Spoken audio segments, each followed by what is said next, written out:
ئێمە لە ماوەکانی ڕابردووە پرۆژەیەکماندا بە حکوومەتی هەرێمی کوردستان بۆ ئەوەی چارەسەگی ئەو سەگە بێلانانە بکات لە پارێزگای سلێمانی کە ڕێژەیان زیاتر لە 50,000 بۆ ئێستا زیادی کردووە.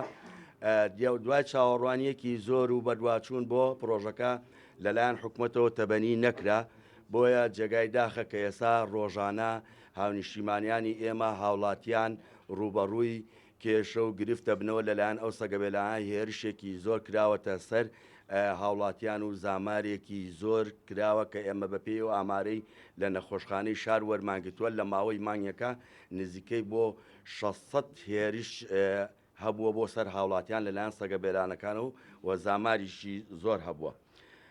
بۆیە ئێمە بێئەمەل بووین لەوەی کە حکومەت ئەو پرۆژەیە تەبەنی ناکە.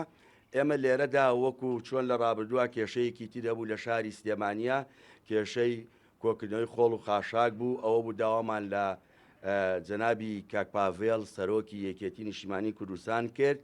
ئەو هەستا بڕی ملیارێک دیناری تەخسیس کرد بۆ کۆکردنەوەی زوڵ و خاشاکی پارێزگای سلێمانی. بۆیە ئێمە لێرەشدا ڕای ئەگەیەنین، داوای لێ ئەەکەین لە بەڕێزیان بۆ چارەسەرکردنی ئەم سەگە بێلانانە ئەو کولفەی کە تێی ئەچێ بیگرێتە ئەستۆی خۆی بۆ ئەوەی هاوڵاتیان و هاونیشتیمانیانی پارێزگای سلێمانی لەم کێشەیە نەجاتیان بێت. چونکە لە دوو مانگی ترا کە قوتابخانەکان بکرێتەوە، ڕۆزەکان بکرێتەوە، کارەساتی مرۆیی ڕوو ئەدا. بۆیە ئەبێ ئەم دیاردەیە بە زووی چارەسەرکرێ بوو.